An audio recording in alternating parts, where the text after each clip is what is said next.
found a large friendly button with the number 2 on it, pressed it, and closed my eyes for the ride. The ride up took somewhere between 30 seconds and 30 years. Logic tells me that it was probably the former, but my memory insists that it was closer to the latter.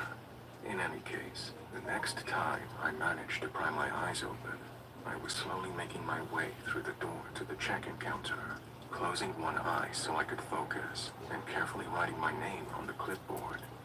A short time skip later, I was sitting in a chair against the wall, hearing my name called. I got up, followed the average of the 2 people leading me down the hall, and time skipped again, ending up sitting on the crinkly paper-covered exam bed while my vitals were taken. The nurse asked me some questions, which I must have answered, and turned to walk out. I begged her to turn off the lights, and she did, and I fell back onto the crinkly paper and passed out. Sometime later, the lights flicked back on. I screamed. The lights went back out.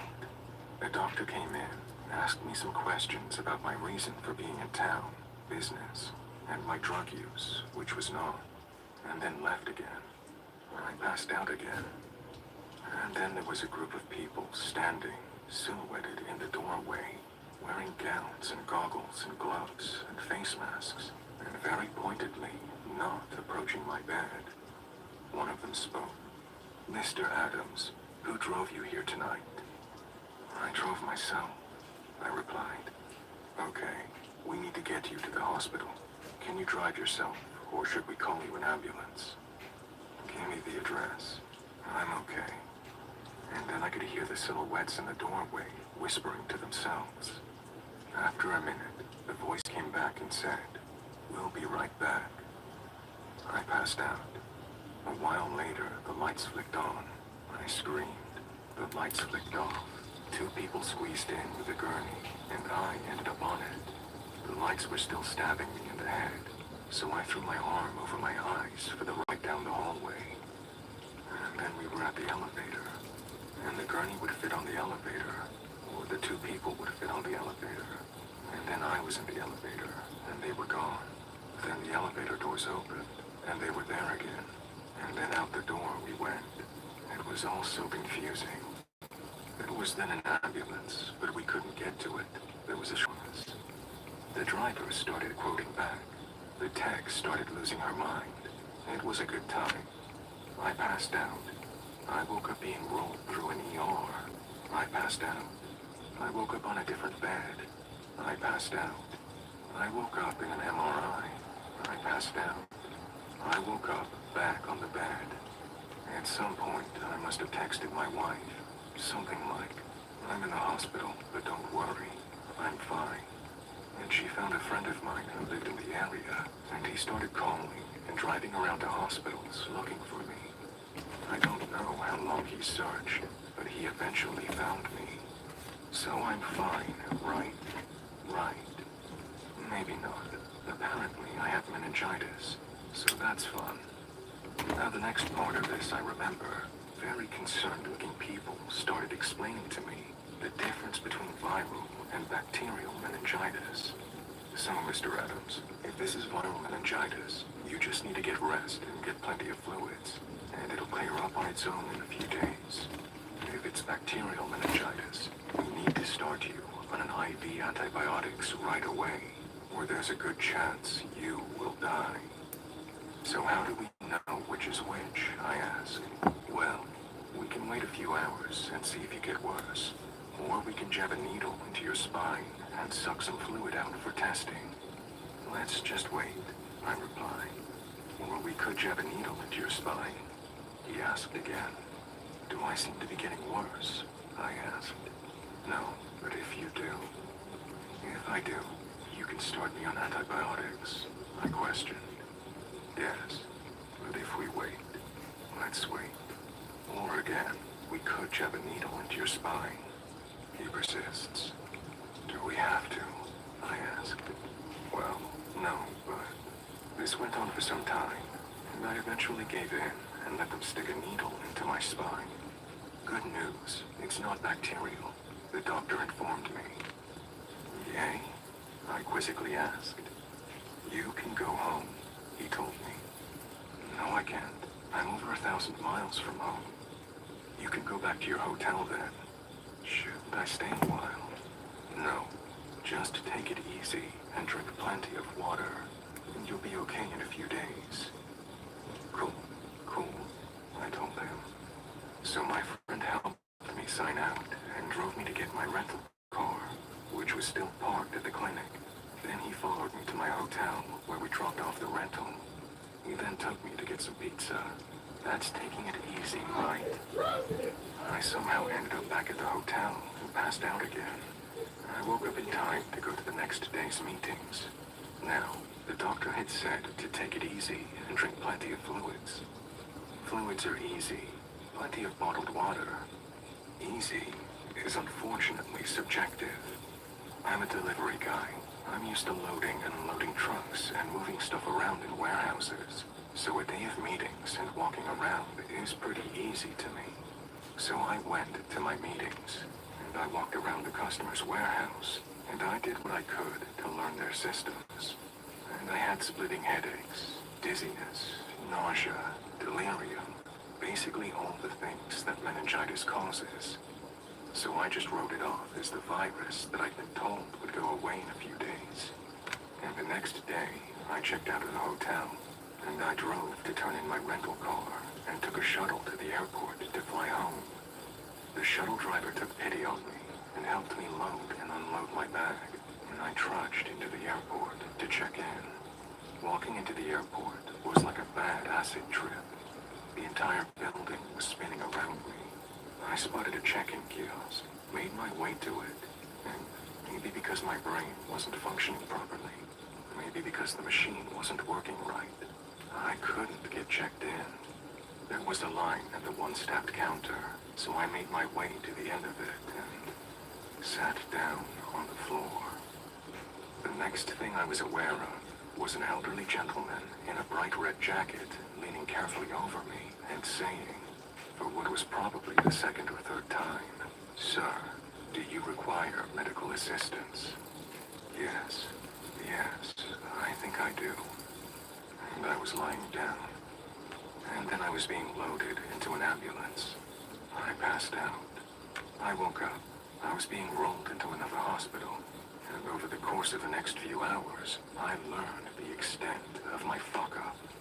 Apparently, when you have a needle jabbed into your spine and are told to take it easy for a few days, what you're actually supposed to do is stay in bed so your spine can heal. When you don't stay in bed, your cerebrospinal fluid just sort of leaks out of your spine through the hole they poked. Reduced pressure in your skull causes splitting headaches, nausea, dizziness, light sensitivity. Basically all the things I've been dealing with and writing off as meningitis. To fix the leak, they had to do what's called a blood patch, which entails drawing blood from your hand and then pumping that blood into your spine by jabbing another needle into it. Sounds brutal, but the headaches and nausea started fading within minutes, like magic. I was still sick as a dog, but not apparently in imminent danger of my head exploding. Someone managed to get in touch with my wife, who called my brother, who booked emergency flights for them to come and get me out of the hospital. And I spent the next several days recuperating in another hotel before I was well enough to fly home.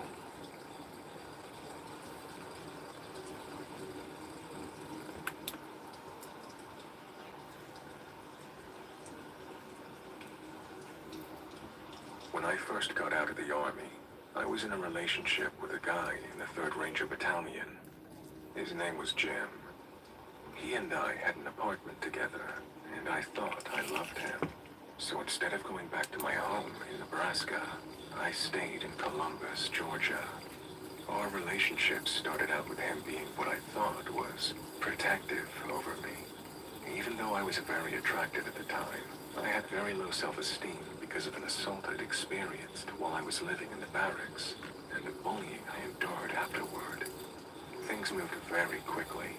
In fact, we were inseparable from the night we met. Anytime another man looked at me, he would get very confrontational toward that guy. I felt safe and protected by this, and it made me feel special. I thought he must really value me if he would get so upset by a guy looking my way. At first. Soon, when we would be out at a bar, he would get hammered every time and acted very nasty towards me if he thought I was looking at another guy. This would cause bitter fights, and I would always end up in a fetal position in bed, sobbing. But still, I stayed. The next day, he would always apologize, making excuses about being because he was so drunk. But then he would proceed to explain to me why what I had done was wrong. It wasn't long before I found myself totally isolated from my friends and family. Because he was so insecure, he made me take all of my phone calls on speakerphone. My family begged me to leave, but I was afraid I couldn't get by on my own. Then one night, we came home from the bar in the usual fashion, him screaming in my face and me sobbing. I told him I was going to get a room at a motel, and he lost his mind. He yanked the keys out of the ignition and threw them into the wood line. He then got out of my car and proceeded to kick in the front quarter panel of my car. He used so much force, the hinges to the passenger door were bent. I told the insurance company it was a hit and run, or I never would have been able to get the damage fixed. He screamed at me to get inside the apartment, but I couldn't unlock the door without my keys, which he blamed me for. He then grabbed me and started shoving me into the front door, first by my shoulders, then with his hands around my throat, screaming, "Can't you see how much I love you?" No, I can't. I rasped. He let go, and I fell to the ground in a heap. That night, I had finally had enough. I was finally so angry that I didn't feel afraid anymore. That morning, while he was sleeping it off, I began to make plans. I started by telling him he had to leave and move back into the barracks. When he refused, I had to get his chain of command involved to make him leave the apartment and go back to live in the barracks, on someone's couch, in the street, anything, just as long as it wasn't with me. He stopped me mercilessly. I filed for an OP, but he bullied me into dropping it. I knew I would never be free from him if I stayed, so my parents sent me money via Western Union. This was in 2002. I rented a Penske truck and a trailer, got help from my neighbor guy friends to load it up as soon as the sun set, and I brought it from where I'd hidden it. My best chance was to leave under the cover of darkness. I was really sick that night. I was running a fever of 103 degrees, but I knew it had to be then. It couldn't wait. I just told myself that I had to get out of the city limits, then I could pull over and sleep a bit. I figured I would just drive as much as I could, and then rest when I couldn't push any harder. I put my puppy in the cab of the truck with me, towed my car behind it, and left. I don't know how, except through divine intervention. But somehow, I managed to drive non-stop from Fort Benning, Georgia, to my parents' home in rural Nebraska. I stopped only for fuel, at which time I would feed, water, and walk my little dog, Scruffy, use the facilities, and get what food and drink I could afford on my meager budget. I drove 14 hours and pulled into my parents' drive at around 10 a.m. CST. I crashed on their old couch and slept for nearly 24 hours straight. I still hoped for nothing but pain and suffering for him. He turned me onto pills, then coke, then crack, all while he was on active duty. He was a scumbag of a soldier and a man. He reached out to me on social media a couple of years ago. I told him what a steaming piece of shit he was and to rot in hell. It felt amazing, even after all these years, to say that to him and have him be the one stammering. I'm actually glad he reached out to me and gave me the opportunity to verbally rip him to shreds. I'm not afraid of you anymore, Jim. Let's not ever meet again.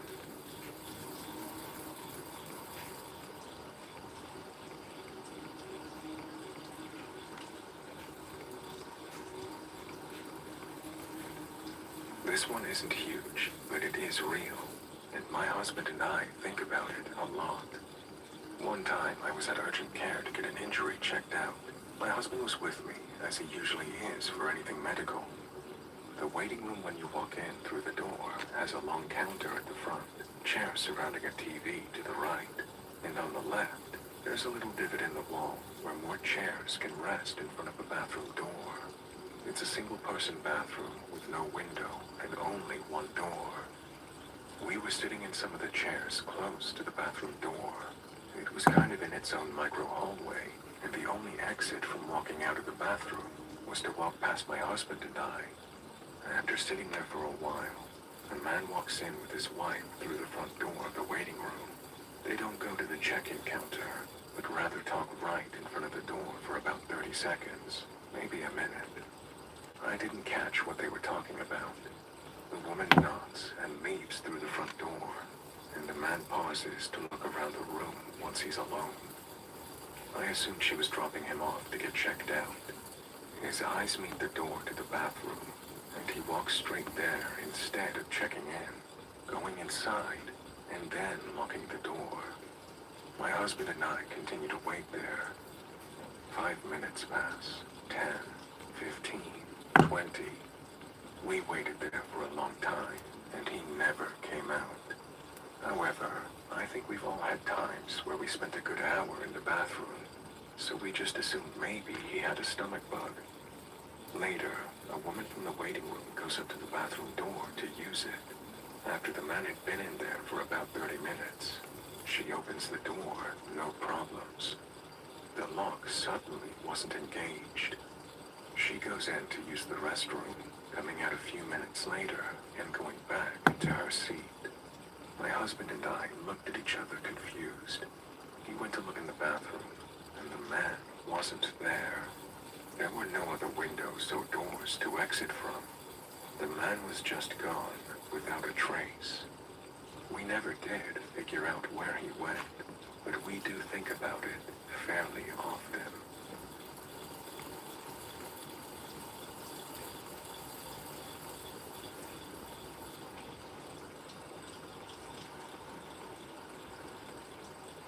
I was in a smallish fishing boat charter that sank a little less than 12 miles from a Caribbean island in the Atlantic. From the first sign of trouble to looking straight down at the boat slowly sinking beneath the surface was only about 10 minutes' time. Trust me when I say that's an image I'll never forget. A white sport fisher being swallowed by the dark blue beneath me. When boats sink, they sink. Somewhere in the chaos, the captain called his friends in the marina before the boat sank, so we waited there, just drifting for a while, collecting any floating debris we could hang on to.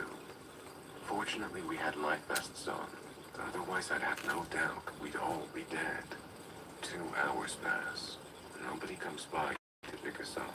Clouds and rain are more frequent, so we lose sight of the island occasionally, and I finally convince everyone to agree to start swimming towards the island. I know the best thing to do is stay together and not move, but the island didn't seem too far away, and it was obvious to me that nobody was going to find us at this point. Just as we start slowly moving, a helicopter comes and hovers somewhere between us and the island, presumably over the coordinates the captain gave his friends. I swim my ass off towards that thing, and in doing so, lose sight of the captain and first mate. So now it's just me and my sister, and then the helicopter leaves. That sucked, but given the weather, there was almost zero chance of them spotting us, unless we were right under them. We decide our best chance at survival is to keep swimming towards the island. The whole time it's rainy, cloudy, rough seas, and much of the time we can't see the island at all, and we use the wind as our directional guide. That sensation of not being able to see anything but gray skies and waves, with nothing to grasp onto, was the toughest part. We did see another helicopter before nightfall when the weather started clearing a bit, but it was way too far away from us. Nightfall is also when we can tell that we actually made progress and we're getting closer to the island. But the darkness changes all that, as all we could look at were a handful of lights on the island, and a bright spot that was probably a resort, 7 or so miles to the north. Fast forward to maybe 2 or 3 a.m., some 15 to 16 hours after the boat sank, and we actually get to the island. Of course, it's mostly cliffs. The water is colder, so we swim south until we can see water that isn't white. We get out of the water maybe an hour later and can barely walk.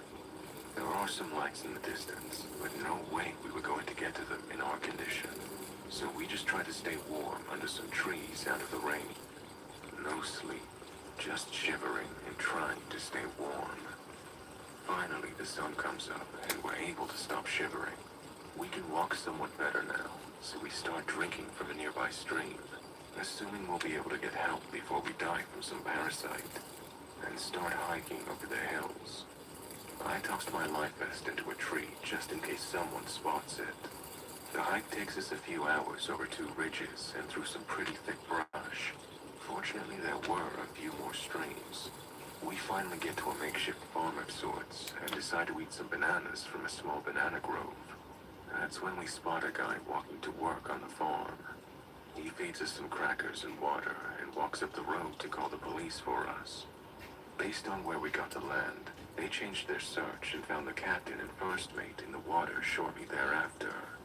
We all end up in hospital around the same time, and we finally got to escape the hospital after 36 hours, and several bags of IV fluids.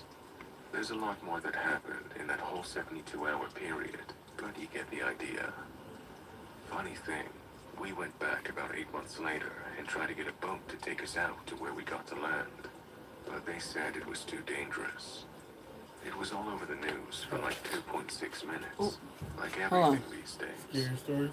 Even though hold we all on. Look survived, at you. I just I scared. Wait, still have hold PTS on. from that event, which sucks. It's well triggered when I'm on the water and it's stormy, or in planes and it's Okay, turbulent.